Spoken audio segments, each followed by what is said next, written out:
Hello, my friends, and welcome to a brand new episode of Discourse in Magic. My name is Jonah Babbins, and in this episode, we sit down with Blake Vogt. Blake is an incredible magician and a phenomenal creator. You know, when you look out into the world of magic consulting, there's really only like 12 13, 15 people that consult on almost every single magic TV show, project, movie, everything, right? And Blake is on like half of those teams. And in this episode, we walk through everything, how to be creative, how to work with a team. We walk through incredible stories of him working with Kanye West and Pharrell Williams, as well as just tracing a little bit more about how one even becomes a magic consultant. Blake is incredibly creative. And in this episode, we get a peek into how, and it was absolutely bananas. I hope you enjoy it. Here it is, a wonderful episode with the one and only Blake Vogt.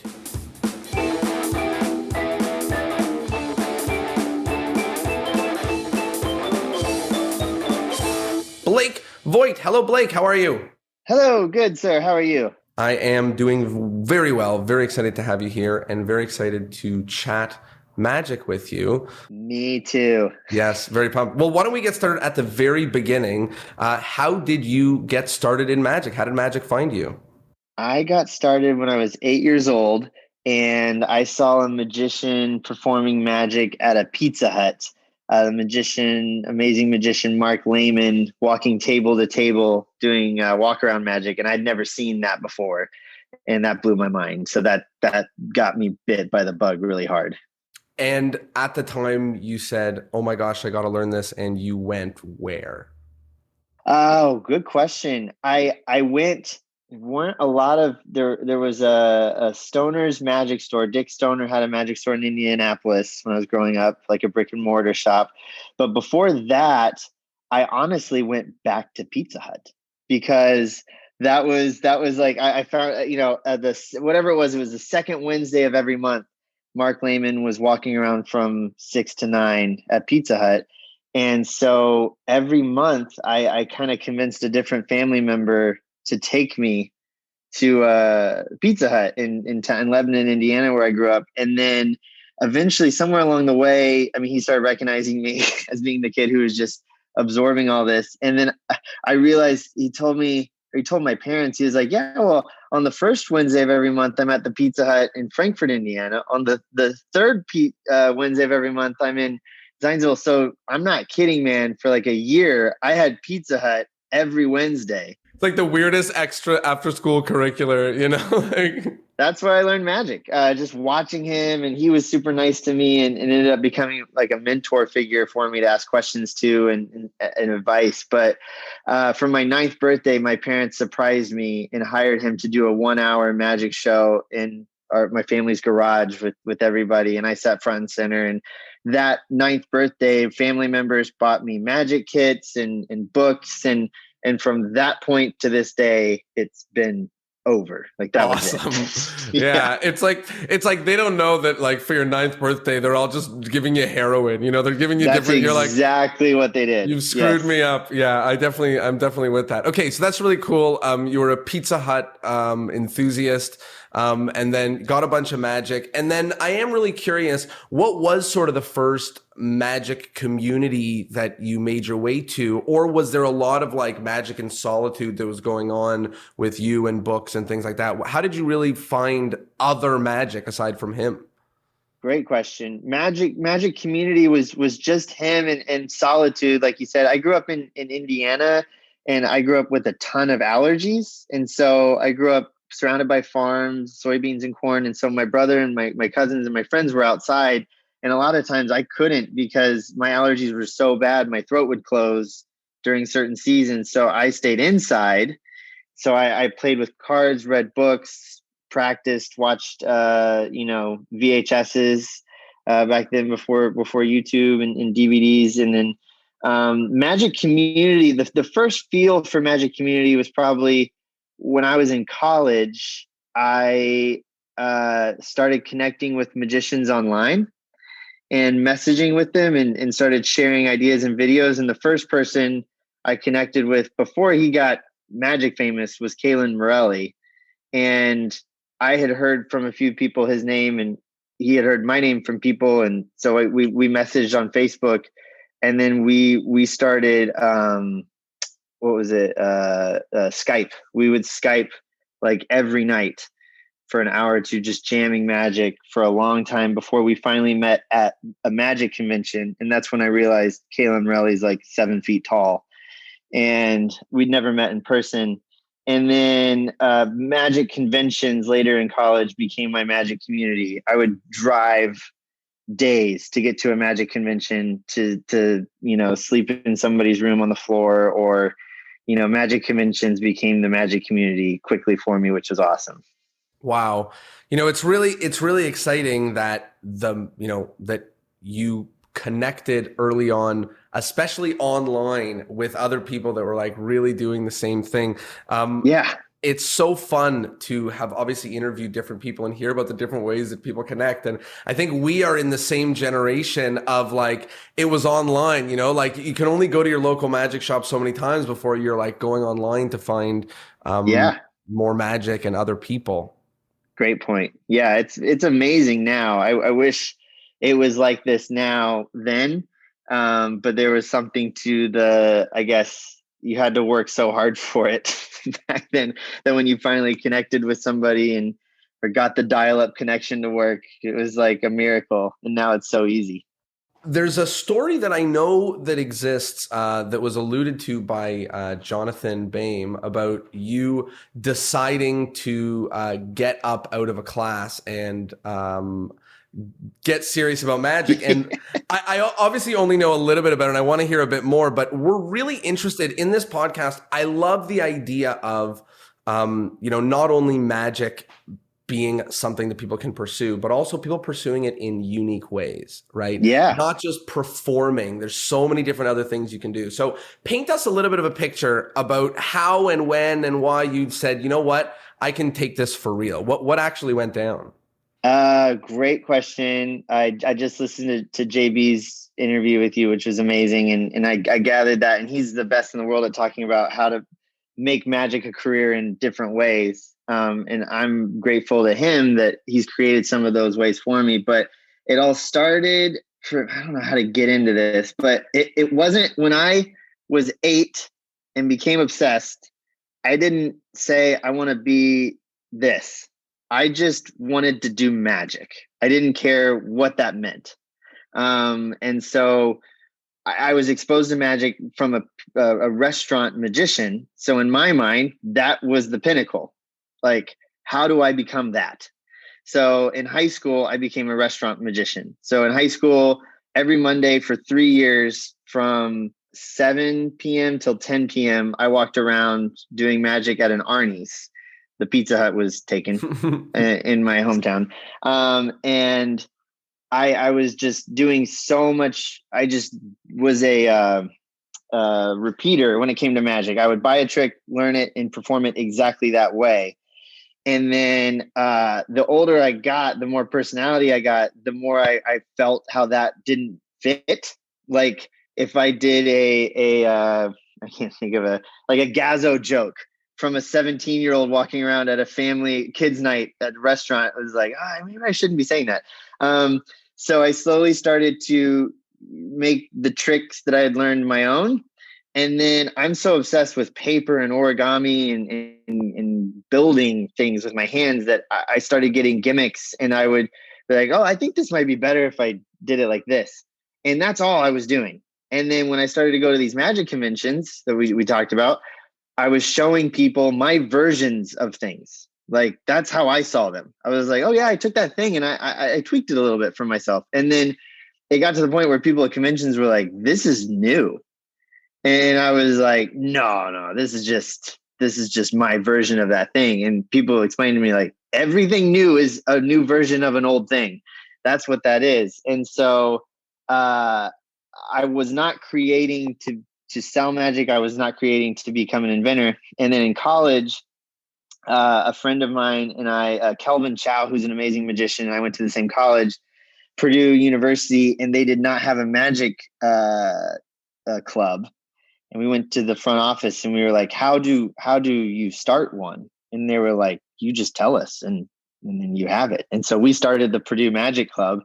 And then I was showing him all these things, and he was like, you have to submit these to magic companies.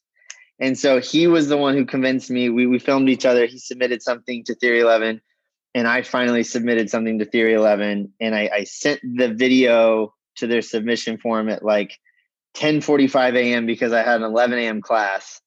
And I sat down in my 11 a.m. lecture hall, and my phone rang, and it said like 15 minutes later, and it said call from New York City. And I was like, oh shit. And so I just stood up and walked out of class and took it. And it was Dan White, who I'd never met before. I was a huge fan of. And he was like, hey, my name is Dan White. And I was like, oh, fuck. I think that's what I said to him. Those were my first words to him. And he, at the time, he was the one watching the submissions. And he saw the trick I sent in. And what trick was it, by the way? It was a 1-card TNR that we call Reform. So that was my first release with Theory 11. And it is a lot of old ideas just put into one, a 4-piece restoration instead of a 2. And I literally just used 1 card. And that was because I wanted to see if I could do it. And I'd done it for years. And then Kelvin was the one who finally convinced me to send it in. And that's what started the avalanche of one thing hitting another was Kelvin convincing me to send that video and Dan calling me and me walking out of class. Did you go back to class? Did you get the degree? Like, how did you think about the rest? Like, cause obviously I don't know if I went back to that specific class, but that's a good question. I was probably on such a cloud 9 that I didn't go back. But I ended up, let's see, if this podcast was like 5 hours long, I could stretch it, but I want to give you the spark notes because it sounds crazy, but I went to Vegas to film that trick with Theory 11. And they like JB and Dan picked me up from the airport in Vegas. It was so cool. And we filmed it. And on the last night, we went to see JB surprised us and got us tickets to see David Copperfield live, who I'd never seen live. And I knew of Chris Kenner and Homer Leewag, and they had performed at Illusions, which was a magic restaurant in Indiana, where I grew up. So I knew that restaurant. I knew them. I knew they were Copperfield's guys. And I knew that Homer Leewag had studied industrial design in college. And at the time, that was my major. I had switched from dentistry, long story, to industrial design because I heard Homer mention it in an interview, like a podcast. I had heard him mention it. So I ended up switching to industrial design. And in order to graduate from Purdue with an industrial design major, you need a semester internship. And so on the last night in Vegas, after the show, JB surprised us and we got to have dinner with Chris Kenner and Homer Leewag. So it was me, JB, Dan, Kenner, and Leewag. And I had like 2 drinks. I don't drink a lot, but it takes 2 drinks and then I'm like the most confident guy. And so shoot your shot. Yeah. It was like, Kenner, Mr. Kenner, Mr. Leewag, I need an internship. Would you consider hiring me to be an intern? And they both laughed and they're like, no. No, we don't do that. We can't have some kid come in and learn all of Copperfield's secrets in 2 months and then leave with all that. Like, that's just not a thing. And I was like, all right. And then at the end of the night, Chris was so nice. And he was like, if you ever come back to Vegas, don't get a hotel. Just text me and you can stay with me. And that sounded really nice. And people say stuff like that. But I was like, oh, okay, that's nice. And then the next day, you can look this up. This was in 2010 or 2011. Indiana experienced the biggest snowstorm it's had in 40 or 50 years.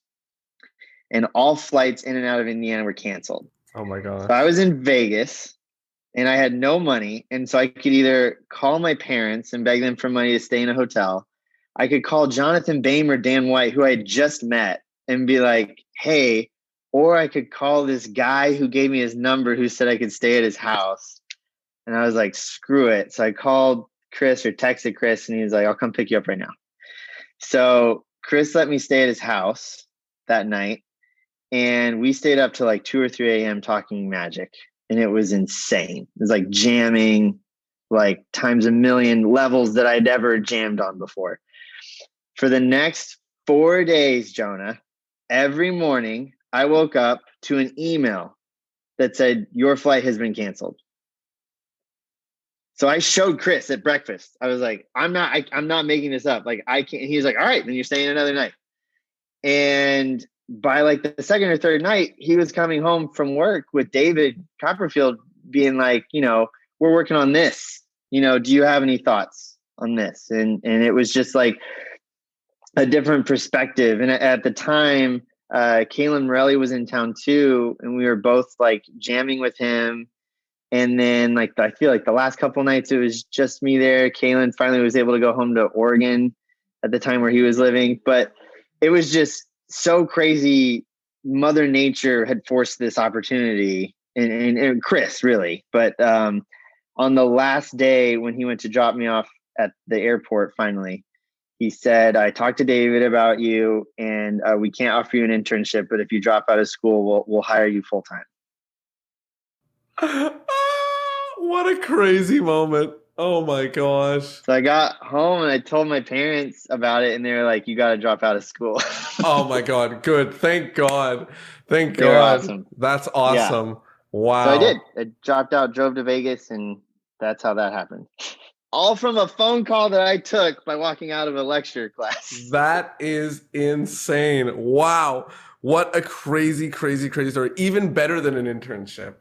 Yeah, way Oh better. my gosh. I mean, that was the most incredible experience of my life, probably still to this date. That was such a dense magic course, Wow.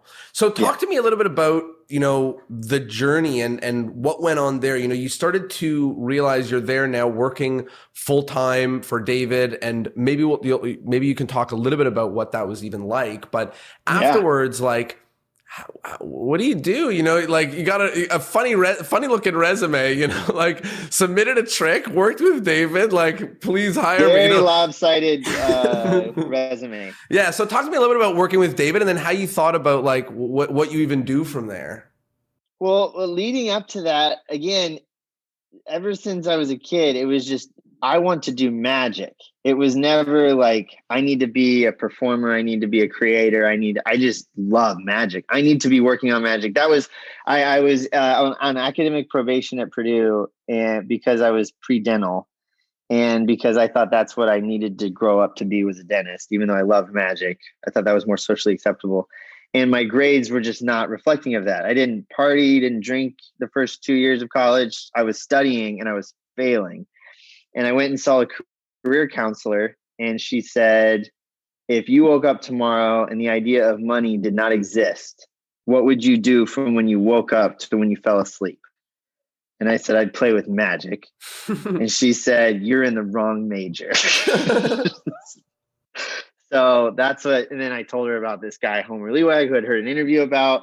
He studied industrial design. I was like, do you guys offer industrial design here at this college? And it turned out that Purdue is number 3 school in the country for industrial design. And so that got me into this idea that I'm just going to do magic, whatever it is, and then so while studying that, and before Copperfield, I was performing, I was doing gigs, I was doing corporate events wherever I could. I was doing restaurant magic. I was doing kids' birthday parties. So I was performing, I was inventing magic, not selling it, but I was inventing it for myself. And then when I got to Copperfield, I took that opportunity. I wasn't thinking, what am I going to get out of this? I was like, this just seems like I got to do this. It's crazy. Like, you have to do it. Yeah. Yeah. And I'm going to learn how to create better. I'm going to learn how to perform better just from being around him. And there's a reason why he's the best in the world. It's not an accident or a fluke or luck. Like, that guy is the hardest working human being I've ever met in my life. And being around it is contagious. It's motivating. It's inspiring. And so working for him, I mean, we worked every night until sometimes 1, 2 a.m. and we were back at the hotel working at 11 a.m. And David's the only act in Vegas at the time. I don't know now. He didn't go dark. So we were working 7 days a week. And then every month or two, we'd take a couple days off and he would go to his island, which sounds nice. It sounds like, oh, he's going to relax for 2 days. No, he went there to work on his island to make the island better. So while we were like, oh, finally we get a couple days off, he was like, you guys get a couple days off because I'm going to the Bahamas to do more work. Like that's how much, that, and you can't, at a certain point, it pushes all laziness out of your system. It's like, when you're around someone, you can't be around that and be lazy. It just wouldn't work. And so we would work on new tricks and develop them. And I got to watch how he did that and how Chris and Homer did that. And that process was amazing. How picky they were and how I thought I was a perfectionist, and then they made me look lazy, or like, we would solve something and then we would all be excited. And the next day, David would come in and be like, I was thinking about it. This could be better. And it would piss me off, or just the other guys off, the young guys I was working with, Dan White, Robert Smith, Patrick Kuhn, and Kalen Morelli. And all of us we would get so mad when David, Chris, or Homer would say something like that. And then we'd work on it for another day or two and we'd make it better. And that was almost more infuriating. It was like, you were right. Dang, or I guess things can always be better, even when we think we've just come up with the most incredible thing. So that was a big learning experience, was just never settling for anything and just watching the process. He would try the tricks out on audiences, which I think, that's something anybody does, but watching him do that was amazing. And sometimes he would have Chris Kenner perform it on stage and he would sit in the audience. So he could see what it would feel like for regular people to watch it. And a couple of times I got to do it, which was crazy. I got to stand up in front of a room full of people and David and perform the new trick so David could watch it. I just thought that was so interesting that wow, he wanted to experience it himself, and interview the audience afterwards and ask them all these questions about what they thought and how they thought the trick worked. And it was just literally, you could not be more thorough when inventing a magic trick. It just changed everything, how I thought about how all that worked. So, and how long were you there for? I was there for a year. It was a year. It was an insane year. It felt like 5 minutes. But after the year, I wanted to go into the opportunity and continue to work on my own stuff while there. And I remember Chris being very blunt about it. He was like, that's going to be hard. This is going to be, really time consuming. And I was young and naive and thought I could, juggle it with other stuff. And after a year, I realized that, like, in order to work on my own stuff, I need to leave here. But it was such an amazing experience, Did you say I gotta go, or did they say, okay, time's up, boys? No, I said I gotta go. And, it's just so much work. I commend Homer and Chris and David. Like, David doesn't seem human for being able to maintain that. Neither does Chris or Homer. They're all equally as hard workers as David. And after a year, I came to them and was like, I think in order to work on my own stuff, I would need time away from this job to work on my own stuff and work. And that's where they were like, no, you either are all in here or not. Out, yeah. Yeah. And so that was when I gave 2 weeks notice because it was like, I can't juggle them both. Wow. So then what did that mean for you, following your own path? What did that mean? Was that performing? Was that creating? What was that? It was whatever came next. I was like, I feel like this happened at multiple, my life has been so crazy, man, that just one thing, I literally packed up my car and I drove with everything I owned in my car away from Vegas, not with a great plan. I was going, and in the car, I got a phone call from Alex Rangel and a magician named Danny Garcia, and who I'd met in Vegas. And I'm driving away from Vegas. And they said, we don't know what the proper protocol is for you taking on other work while you're at Copperfield, but would you be willing to work with us on this TV show for Dynamo while working for Copperfield?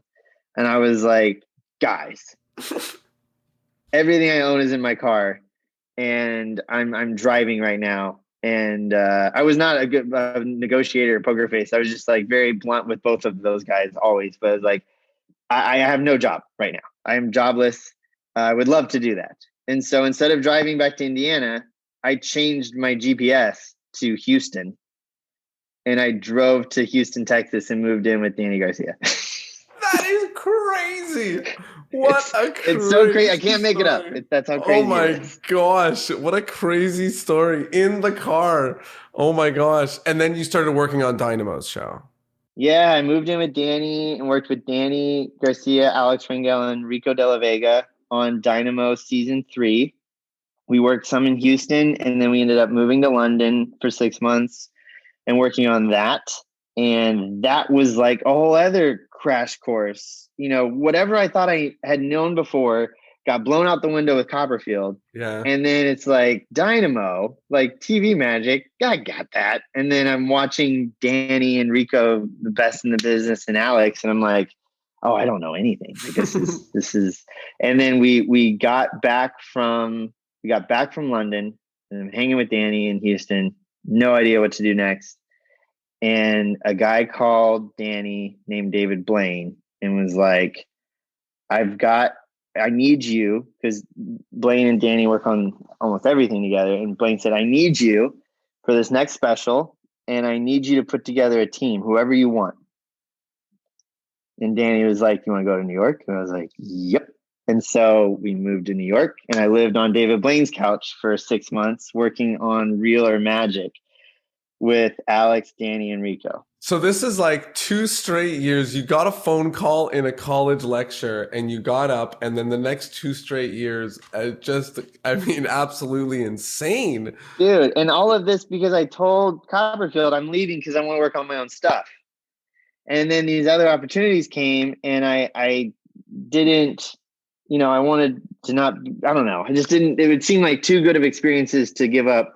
So finally, after Blaine, I was like, I'm moving to LA. I love LA, and I'm going to do my own thing. And I'm going to turn my phone off in the drive. Before I could turn my phone off, dude, the first week in LA, I get a phone call from Dan White, full circle.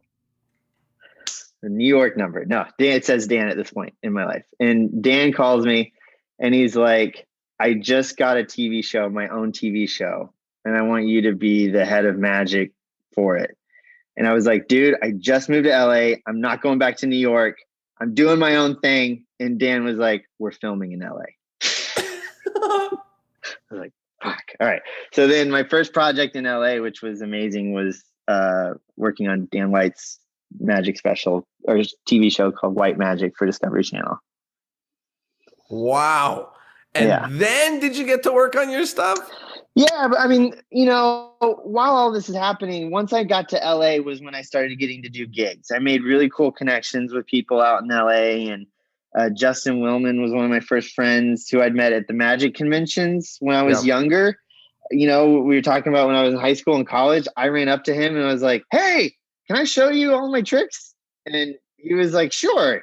And then when I moved to LA, he's the guy who let me stay at his house for a week while I looked for an apartment. Wow. So, I've been really lucky. I think the runner you can see through my whole story is the luck and the gratitude I owe to all these people for all these opportunities that they've just given me these opportunities throughout. And I think part of the reason why they've given it is because you were so creative and so generous, and I think I'm clearly obsessed with magic, and that is what is communicated for sure. Obviously from there, you continued to do more bonkers magic consulting projects. There's some that I have here in my notes that I'd love to hear about. First, I'd love to hear a little bit about Ant-Man. How did that come about, and how was that project? That project. So every project, I can go back like 10 steps to tell you how it started. And then you'd be like, oh, well, it's like literally, it seems like a joke, but Willman got asked to do a Modern Family rap party, and he got double booked, couldn't do the gig. So he let me do it. I walked into the Modern Family rap party and I met Eric Stone Street, who played Cam in that show. And he walks up to me and he's like, oh, I love magic. And I was like, cool. And he's like, what do you got on you? And I was like, cards. And he was like, oh, do you have like, and he started naming off like lingo, like he speaks the code. And I was like, oh shit, you're like, you know this. And he was like, yeah. So we talked for like 5 minutes that night. And then he was like, I want to help you with a trick. And I was like, okay, I have a dupe. Put this in your pocket. Let's go over to some people, walk up, and then I'll make it look like it appeared in your pocket. He's like, awesome. He was like, go over there. There's the creator of the show, Ty Burrell, and Jesse Tyler Ferguson. And I was like, okay. So I walk over to them. I'm doing magic. And a few minutes in, Eric walks up and he's like, what's going on here? And in the process of this trick, he is such a good actor. I'm wondering if he forgot that we met. And then I put this card in his pocket. I start getting nervous. Make the card appear in his pocket. He cusses me out, throws the card in my face, and storms off. And everybody lost it. He did so good. And I was like, oh, crap, man, I can't hang out with him the rest of the night. I woke up the next day to all of these likes on all of my Instagram videos and a direct message from him that said, hey, I'd love to hang out. Last night was awesome. Let's talk magic. And we became friends that way, jamming magic. He's an amazing thinker when it comes to magic, and he is training as a clown. And then he has a charity event that he's part of in Kansas City every year called the Big Slick. And he asked me if I would come. It's a celebrity event, Celebrity and Me event, where all these celebrities are walking around and doing stuff for the children's hospital there to raise money. And they thought it'd be cool if I walked room to room and did magic for the kids, which was awesome. So I did that. And one of the celebrities there, who's from Kansas City, one of the creators of the event, is a guy named Paul Rudd. And he turns out to be the coolest dude ever. And exactly like any movie you've ever seen him in, that's him in real life. And we connected. And 2 weeks later, he was sitting around a table read for Ant-Man 2. And he's reading the script. And in the script, it says, Paul's character reaches out and makes a card appear. And Paul says, how am I going to do that? And they're like, well, you probably just wave your hand and we'll put it in CGI. And he's like, I want to learn how to do that. And they're like, well, does anybody know a magician? And Paul was like, yep, I know the guy. His name is Blake Vogt. And the producer of Ant-Man goes, how do you know Blake Vogt? And Paul was like, how do you know Blake Vogt? And this producer was like, I own all of his tricks off Theory 11. Who was the producer? Charles Nieworth is the producer on Ant-Man for Marvel. And so Charles reached out to me, or Paul did. And then I went there, and it was one of those things where it was like, teach Paul, and we'll fly you back in a couple months. And if you can't do it, we'll use your hands. So I was like, oh, perfect. Like back palm, something no one can learn in 2 months, and I fly back, and sure enough, Paul can do it flawlessly, can do back palm, front palm, all this stuff. And I'm like, what the hell? And he's like, yeah, it's pretty good, right? And I'm like, yep, you nailed it. I don't know why I'm here. I'll hang out with you guys. And I just did magic to everybody on set the whole time and hung out. And then they flew me back because they wanted to add more magic, because in watching the movie, they're like, let's add another scene with more magic. So I taught them the throwing up the cards. And then all the while I was just like doing magic to everybody. And finally, Charles or Paul or the director is just like, do you want to be in this movie? And I was like, yeah. And they're like, all right, well, would you wear this ridiculous blazer? And I was like, dude, I'll wear whatever you want Anything. if you want to Yeah. put me in this movie. And they're like, all right, we're gonna set up a little like fake backdrop, and you put this blazer on and pretend like you're teaching Paul on a laptop. And then that's how that got me in the movie. Awesome. Awesome. Awesome. Awesome. That is a wild story. Oh my gosh. They all are going to be like that. It's so curious to me about, you talk about Danny and Rico, and it seems like this, magic consulting, it's like randomly someone calls, only people know through people knowing, like it's only word of mouth. There's no other, like it's not like there's a listing, or Yep. people, it's not Google, it's not, you just like know a guy who knows a guy, and there's only about 12 people that are actually qualified to consult on projects. You know what I mean? Yeah, my dad said something funny. I think when I was younger, because like people would ask my parents, like, "Are you like nervous that he's trying to become a famous magician, or does that make you uncomfortable?" And my dad was like, "There's a lot less people in the world trying to become a famous magician, so his competition is not as much." And I was like, "That's a great way to look It, at it it." is. It is true. It's certainly a good way to look at it. Yeah. I noticed also there was a couple other projects that I hadn't really heard about, that I heard that you consulted with Pharrell and with Kanye. Do you want to tell me a little bit about what those were about?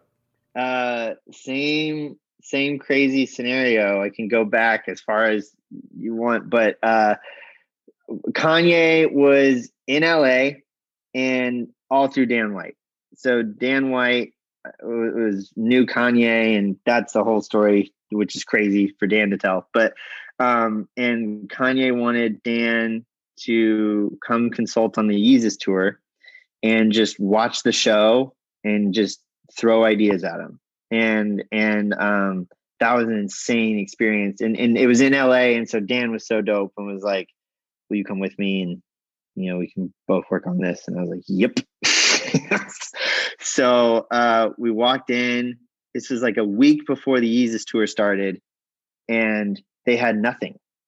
They had no set list. They had stuff was being built, and Kanye had like the craziest people in this room. Like it was a room of maybe 20 to 30 people, and Dan was the one there. Like Kanye didn't know who I was, and Dan was in the inner circle, and I was like Dan's plus one. But he was like, Kanye was like, I know, this tour is going to happen because of all the people in this room. You are all experts in the field that you're in, and I am going to defer to all of you to make this an amazing experience. And it was like so cool to see him be like, I know nothing about all of the things you guys are all experts in. I know music, but like to make this a thing, it's going to take everybody in this room. And I'll never forget that. It was so cool to see someone on his level. I've seen how arrogant and cocky he can be. I mean, he's not going to listen to this podcast, but but he was so humble in this room that it was like really cool, and like, yeah, that's how you make a good show. You like surround yourself with dope people. And for Pharrell, I had done some magic with consulting with a magician here in LA named David Kwong, who's done a lot of magic consulting out here, and we'd worked together on some stuff. And Pharrell had reached out to him, Pharrell's people, wanting some illusion ideas for his tour. And we pitched some, and he loved some, and to the extent where we got them built and for him. And the craziest experience with that was one night getting the call that was like, you got to go to the Beverly Hills Hotel and fit Pharrell for the illusion harness. And I was like, all right. And so went to the hotel, got his room number, and it was the night he won the what is it? Grammy for Happy. And he was in his hotel room, and I had to measure his leg. And I was like, there's multiple times in my life where I had to measure his leg for it. And he was wearing baggy pants, and he's like, you want me to just take these pants off? And I was like, I mean, yeah. So Pharrell like pulled down his pants. He's standing in his underwear, and I'm measuring his leg. And I'm just like, I live the craziest life like ever. Yeah. Oh, that is totally wild. Oh my gosh. These projects, they seem like every single one is a little bit different, and every single one, you just have to come at it and bring everything you've ever learned, everything you ever know. What kind of advice do you have somebody who is either wanting to be a consultant or is just finding themselves in a position like this where they're a magical team player, having to problem solve with magic? What kind of advice do you have? Uh, all the advice I would have or even throw out would be just from my own personal experience, and it's all subjective. But I have always been a fan of bad ideas and never shutting up, and I feel like that has gotten me a lot of work. I remember when I finally got to meet Copperfield, and it was the final, just to confirm everything with him that I was going to get. He said, if I were to hire you, what good ideas do you promise you would bring to the table? And spur of the moment, had not thought of this answer before, but I was like, I promise you 0 good ideas, but I promise you I will be the guy that never runs out of bad ones. And he was like, all right. And I said the same thing to Blaine whenever I had to have an interview with him to confirm that it would be cool for me to be on the team. After Danny's recommendation came in highly, but still had to meet with David. And that I stand by that. Like, that accidental answer I gave is something that I pride myself on. I feel like so many people, when they're consulting or working on a project, they sit there quietly and they don't speak until they think they have it solved, or they don't speak or they don't write something down until they feel like it's a good idea. I say every idea, and I write down every idea. And in a communal environment, and I feel like the luckiest guy in the world, because my friends are the most creative people in the world. If you throw out a bad idea to any of these people, you never know what that's going to spark in their mind. Even non-creative people. I've, been in consulting environments where you're sitting with like maybe less creative people or more corporate people. But if you just throw everything out at them, the more you throw up, the more they're going to start saying stuff. And if you make them feel comfortable to say their bad ideas, you never know what their bad idea is going to make you think of. So just creating a safe environment where, we can laugh at dumb ideas, we can, but nobody's going to get made fun of. Like, and I've grown a pretty thick skin, so I don't even care if people make fun of me at this point. Like, I know that if I throw 100 ideas at you, one of them's going to stick. Like every day I write down 10 ideas. Like, I start my day off, and that, like, my journal somewhere. But they're bad. They're terrible. They're very embarrassing. They're like, I just force myself to write, and they're 1-sentence ideas too. They're not paragraphs with sketches. They could even be a 1-word idea, and I'll write it down in a book, 1 page of 10 ideas a day. And it's just to get my brain going. It's just to get started. And then every once in a while I'll write something down and I'll be like, oh, pretty good. And then, like, circle it or mark the page. But I'll tell you what, at the end of the year, I have 3,650 ideas. And I promise you there's some good ones that accidentally slipped in there, with the goal being I'm going to write down 10 bad ones. I find that much easier than saying, today I'm going to invent a good magic trick. Like, what? Who can do that? Garcia can do that. Like, there's very few people in the world who can do that, and I'm not one of them. So Wow. Okay. So create every day, and more importantly, like, put out bad ideas. I think that really resonates. A lot of us, when we're in front of people that we admire, we're afraid to say something stupid. And the stupid thing, or at least the non-impressive thing, or the thing that doesn't build any relationships, is to say nothing, right? Hoping that yes. you end up with, like, the best idea. But, it's obviously better to put as much as you possibly can out there. Yeah, and I think also trying to, I mean, everybody has ego, and I've got a big ego when it comes to wanting people to like your ideas and wanting to come up with the one in the room.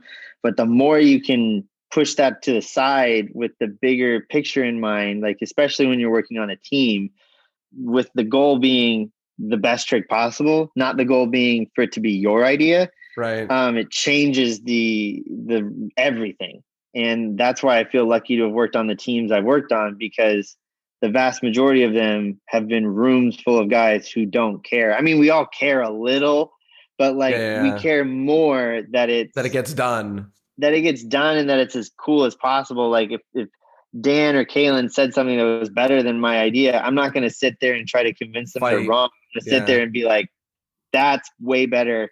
Damn it. Yeah. That's it. That's it. We got to do that. But also I think the way you pitch your ideas in rooms can change how they are received.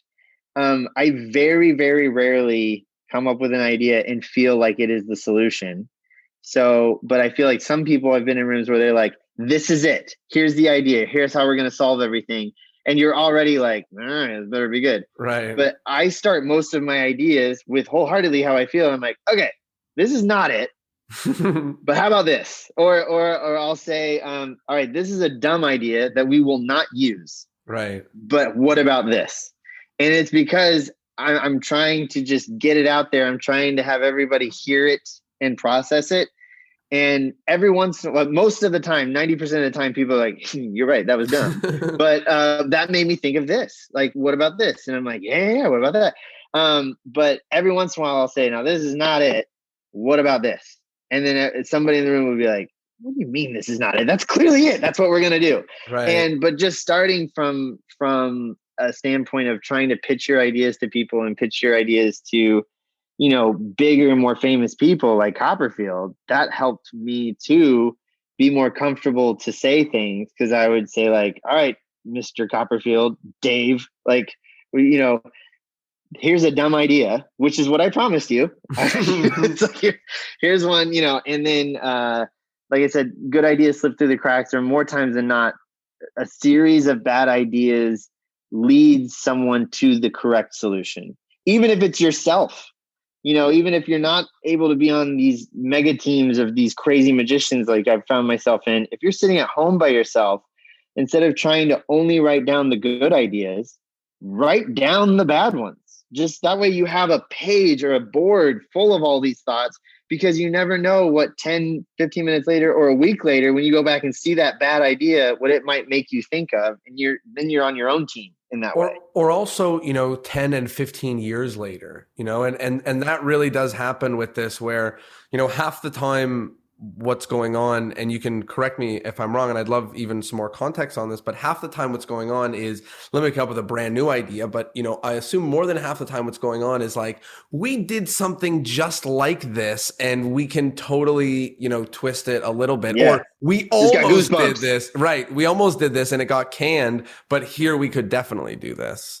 1,000%. And that's another reason why the more stuff you write down, it might not be relevant in the moment, but if you can write it down, I love writing stuff down. I'm a journal guy, like writing physically on paper, but also I have a note in my notes app in case I don't have paper, and I come up with an idea, write it down. And then also the more projects you work on, and again, I'm trying to make this more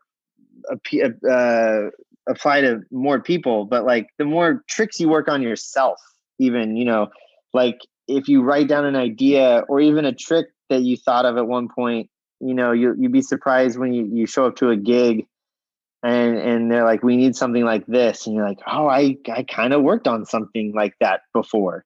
And I thought it was going to be for nothing, but now knowing this thing or this method is everything. And that has come in handy so many times with magic consulting, because you work on a magic team and you pitch an idea to David Blaine and he's like, nah, I don't like that. And you just got to be like, all right, like Right. objective, you are the guy. Right. So you don't like it, but you never know who else might. And then you're in another room and you pitch the same thing. Or I've been in a situation. I was in China a few years ago and we were working on a TV show, and this guy was like, I want to do a chair test. Where three chairs and you do a reveal. And he was like, but I want to make it different. And I said, well, no matter what you do, once you do it 2 times, the third time is kind of like, everybody Expected. knows what's Yeah. coming. So what if you just made the chair disappear for the third one? And the guy was like, no, I don't like that. And I was like, and then I was working on another project a few months later, and I got reached out to by James Corden's people, and they were like, would you like to do a segment on the show? And I sent them all these ideas, and they were like, that one where you said you can make a chair disappear, we want that one. And I wrote back, I was like, that actually doesn't exist. That was an in theory idea. And they wrote back, even better. However long you need, once you've solved it, we'll have you on the show. And I was like, ugh. So then I spent 6 months to a year, I think a year on it in whole Wow. since the first email, finally solved it. And then they were like, great, we're going to have you on next week with Shaquille O'Neal. And I was like, the stool has a weight limit that disappears. It's not real. And they're like, all right, well, then we'll call you in the next few months. That is awesome. So that's how Um, that happened. it seems like obviously we're talking about tools to be a consultant. We talked about being a team player. We talked about, coming up with bad ideas.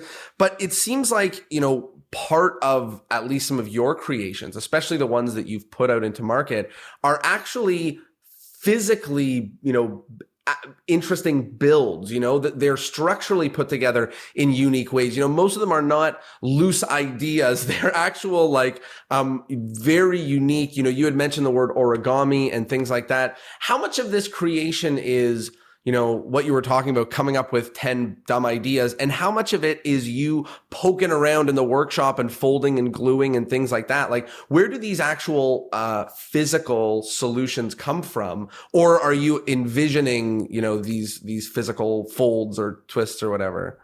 Great question. I think the folds and the stuff specifically, like there's a trick I have out called the number 4 envelope, which is a 4-way out envelope. And I had that idea back in college and tried building it then and couldn't get it and put it away. And then like a couple years later, came up with another thing. And then I saw Martin Lewis's envelopes. And when I saw his envelopes, I was like, I was working on a 4 envelope thing a while back. Maybe now I can solve it. And then played with it again. So it's the same thing we've been talking about. Most of these things that and again, going back to like working for Copperfield, I've released stuff once I've gotten it to a point where I feel comfortable performing it. And then I've performed it for a while. And then after that, because I create selfishly for myself. And then once I've performed it so much to where I'm like, I don't really want to do this anymore, then I release it. So it's like, by no means am I releasing stuff where I'm like, this is done. I'm like, because I've learned that nothing is ever done, but I'm releasing it because I'm like, I don't want to do this anymore. And also I know how smart everyone else is, and I get blown away when I release stuff. And then people send me videos and they're like, hey, I added this to your thing. And hey, I do this with this. And I'm like, oh, I would have never thought of that. And I've been doing that for 6 years. And so like, I'm so glad I put it out because I would have never, and now that thing has gone further. Origami was a thing that got ingrained in me. It was so funny. I was talking to my mom a few months ago, and because for another project I was working on, what got me into magic, and I tell the Pizza Hut story all the time because it's like, that's it. It's true. It's a true story, and that's it.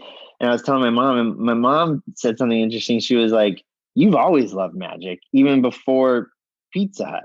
And I was like, "What?" And she was like, "Before you saw that Pizza Hut magician, you loved being the center of attention. You loved standing in front of a group of people and talking to them. You were obsessed with origami. You were obsessed with puzzles. You were obsessed with building things with your hands, with Legos and everything." She was like, it's like you were obsessed with magic, but you didn't know magic existed. So when I saw the guy at Pizza Hut, I was like, this is everything I love all in one thing. And so that made more sense to me. That was actually a good mom answer. But I think origami, paper folding, solving puzzles. It's what I like doing. And so I will, to answer your roundabout way to get back to your question of how do these solutions come? They don't come fast. They don't come on the first try. And they just come from constantly playing with, like, I have things, like, I know this is an audio thing, but like this is my desk. So I try to keep it clean. It looks like but Staples, by the way, for there anybody. you It just go. looks like Staples Business Depot.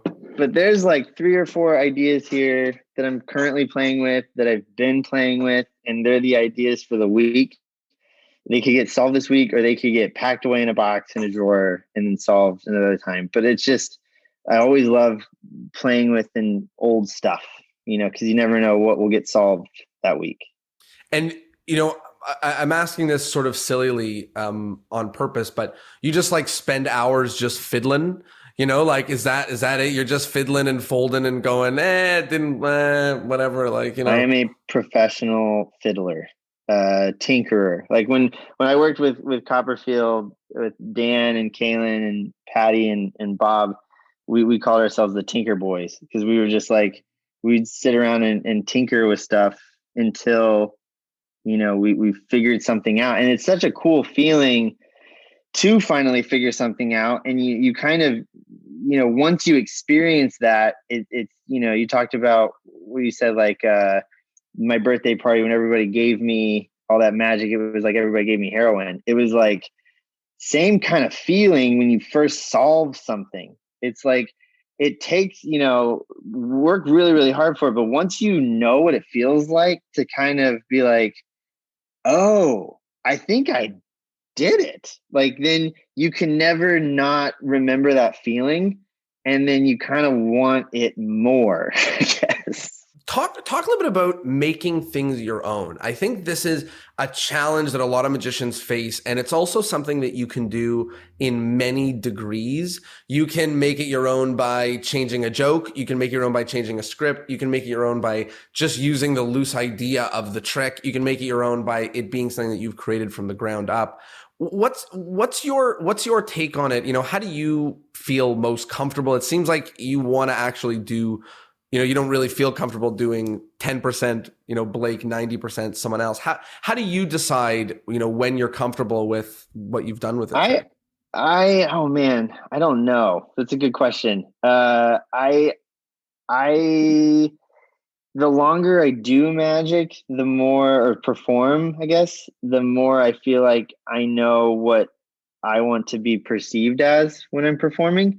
And so I'll have, like, as long as the trick ticks those boxes for me, I don't only perform my own stuff. I perform other people's material and try to make it as genuine to me as possible.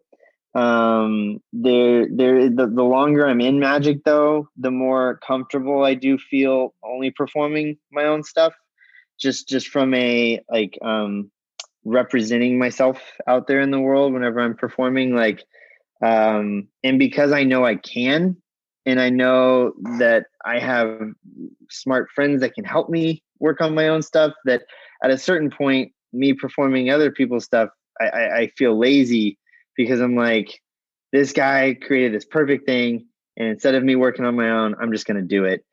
I did that for a long time. And so I'm not saying that's bad, because that's great. I did that for years. And then the more I did that, and the less I phased that out, or the more I phased that out, the more fun I had, the more it was more myself, because I kind of came up with it.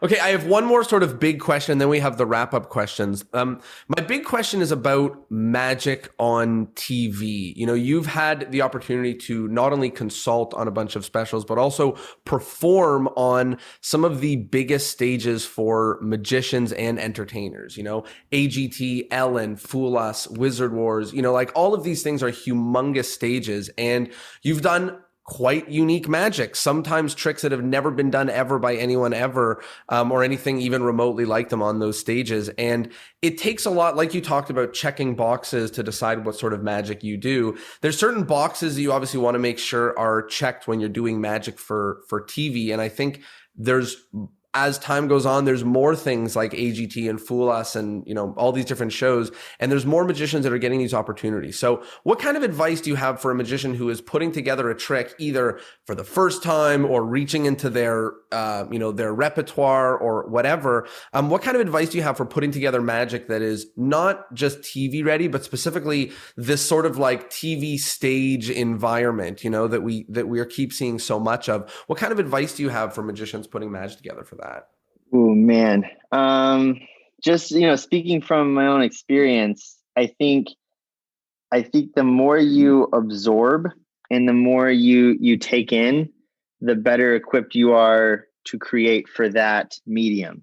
So if you're going to go on TV to perform magic, watching a lot of TV magic would be step one, I think, just because, I mean, you can't argue with, your own opinion of things. So if you've never seen a show like AGT and then you try to create something for it, I don't feel like you would have all the tools you would need to do that. So, find out, watching the last season of AGT, what magicians did, what was received well, what wasn't received well, why wasn't it received well. And when I'm creating stuff, sometimes I find that the more parameters you put on a problem, the easier it is to solve. So if you're like, what trick do you want to do on TV?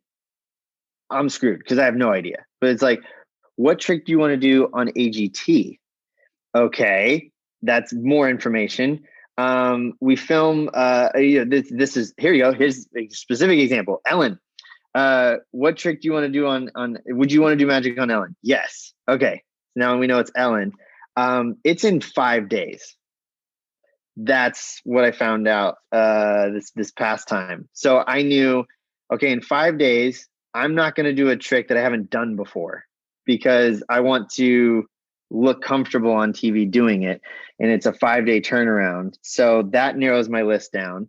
How much time do I have? Knowing how much time you have, knowing will I be able to rehearse it to get it down to that amount of time, knowing who you're performing for. I've watched a lot of magicians perform for Ellen, and she watches magic a lot differently than Jimmy Fallon. Ellen reacts a lot differently than Jimmy Fallon, so the more things you can add to your list of like what it takes and what has worked and hasn't worked, all of a sudden you start realizing, it's much easier to come up with stuff because it's like, oh, it has to do this. It has to do, oh my gosh, it has to do all these things. Well, the only things I can think of are like this or maybe this. And now you're down to 2 things to work on instead of like any trick in the world. So I would say maybe that. There's 2 great bits of advice you shared there. The first is more limitations, the better, and I think that that's something that becomes clear creatively. If you do enough, you realize that the more limitations you have, the better it is. And the second thing you said, which I think is something that maybe we think about oftentimes the wrong way, is go see what every other gosh darn magician has done on the show. And there's a reason why everybody on Fool Us, for example, talks kind of the same way. There's a reason why everybody who's on, all the magicians on AGT are doing things a certain way. Like if you try to do it completely different, then likely the producer is going to go, this does not fit into the box that we're trying. Right. So you obviously have to check a lot of the similar boxes. Yes, you want it to be different, but you want to check a lot of the similar boxes to make sure that you're playing the right game even. Exactly. And you just touched on something. I mean, and I feel like, and even hearing you say it, that's exactly how I feel. But that is a subjective opinion because I have worked with people who are like, I am not going to watch anybody else's thing because I don't want to be affected by it. And I can't work that way. I find that the more stuff I watch, the more things I take in, I can see. And sometimes it stings, man. Like even like, the best person in the world at this is Dan White. He watches so much magic and takes in so much stuff, but it'll piss me off sometimes because he sent me an idea just yesterday and he's like, check this out. And it was so good. And I was like, oh, now that I've seen this, right, I can never come up. Not that I would think that I but could I can't come up with unknow something, this. I can't. But I can't unknow it. I can't unsee it. And that is the downfall to watching so much stuff is you might say, well, if I wouldn't have watched it, then I could have come up with it. But then my counter argument to that is you want to be seen on TV doing something that you did come up with, but you has didn't been have the done wherewithal to know already. someone else did it. So it's like, Exactly. that's how it wins in my mind, but I can see it. I can see both sides of the argument. So just if you're asking me personally, I think the more you can absorb, the better off you are. But I see both sides. Fabulous. Okay, we are now at the wrap-up questions. There's questions that we ask each guest at the end of every episode. And the first is the endless chain. So in order to keep the podcast going on for eternity, each guest is asked to recommend another guest that would be a good fit for the show. There's two catches. One is we can't have had interviewed them already. And the second is you have to be able to somewhat put us in contact. Does somebody or some different people come to mind for this? Yeah, I mean, I love the podcast. I listen to the podcast. I haven't heard every episode, so I'll say You can that. name a few names, and I can tell you if anyone. I'll name some of the ones I like. What JB did last week. He named some of the ones I talked about on this podcast. And if you haven't had them on, I can put you in touch with them because I've either lived on their couch or like. Have you had Dan on? Yes.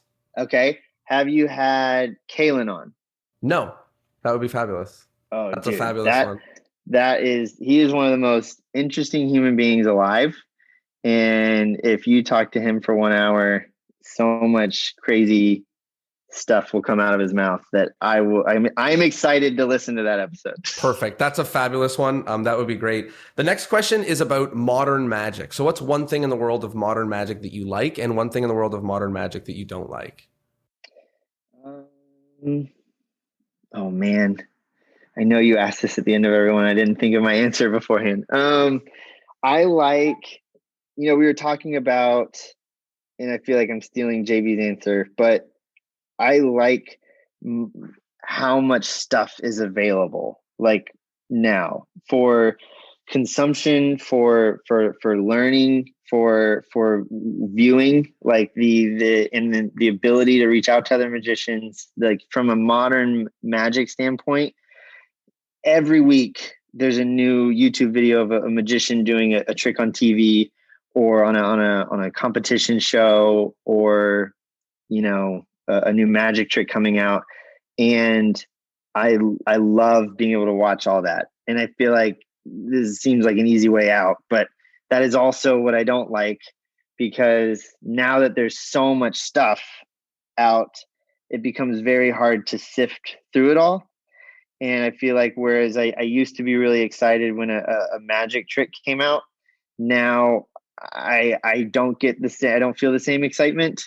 There's so many tricks that come out so often that a lot of times I'll go a few weeks without checking, Theory, Penguin, some of the websites, because there's just so much that comes out. That I feel like that might be a downfall, because it used to be, I feel like an old man, but when I was a kid, like when a new magic trick came out, it was awesome. A big deal. Yeah. It was a big deal. And now there's so many that it's a good and the bad. That's my favorite part and my least favorite part about magic right now. But again, speaking to Dan, he is the guy who is so good that he'll watch all of them. And I feel lucky because he will text me. He'll be like, here's something good that just came out. So, that's awesome. Yeah. Yeah, there's so much magic coming out. It's both a good thing and a bad thing. The next thing to talk about is the take-home point. People have been listening to us talk about magic for a long time now. We've talked about a ton of different subjects. What sort of, if people are going to think back to the episode and think about one lesson to stick with them, what would that lesson be for you? Bad ideas. Just the value of them, learning to not be afraid of them, writing them down, talking about them, voicing them, and embracing them, because I feel like almost any good idea I've ever heard or come up with myself came from them. So just realizing that that's the step you have to hit before you solve it. Once you kind of wrap your head around that, it kind of makes you excited by them as opposed to afraid of them. You know, there's a fabulous quote that I heard, which is bad ideas are the precursor to good ideas. And it's true for yourself as an individual, but I think also, you know, as part of a team, you know, someone else's good idea could come from your bad idea. And just knowing that, you know, from bad ideas come good ideas is a really, really helpful, helpful notion. And the last thing is plugs. Where can people find you? Where can people find your stuff? I personally own multiple Blake Vogt effects that Thanks, man. one of them I used to do in my show. Cool. It's fabulous. So where can people find some of your stuff? I post mostly on social media on Instagram. So on Instagram, it's my name at Blake Vogt. And then in there is my shop on Shopify or blakevoigt.com. You can get to my shop through there, and I do my releases there. And currently right now, I just put out a new trick that involves that envelope that we talked about earlier in the podcast that I worked on back in college. Finally solved it. Then once I solved it, it became, what can I use it for? And then my ultimate use for it was using 10 of them. And there's 10 of these 4-out envelopes hidden inside a trick. So there's 36 outs. Or Wow. wait, 8 times 4, 32. There's 32 outs due to these envelopes. and that was just me pushing it as far as I thought I could. But now I'm excited to see what people use it for. Amazing. Well, Blake, thank you so much for the episode. Thank you so much for all your creations in the magic world and consultings outside of the magic world. We're incredibly grateful. So thanks so much for being here. Sure, man. Thanks for talking to me.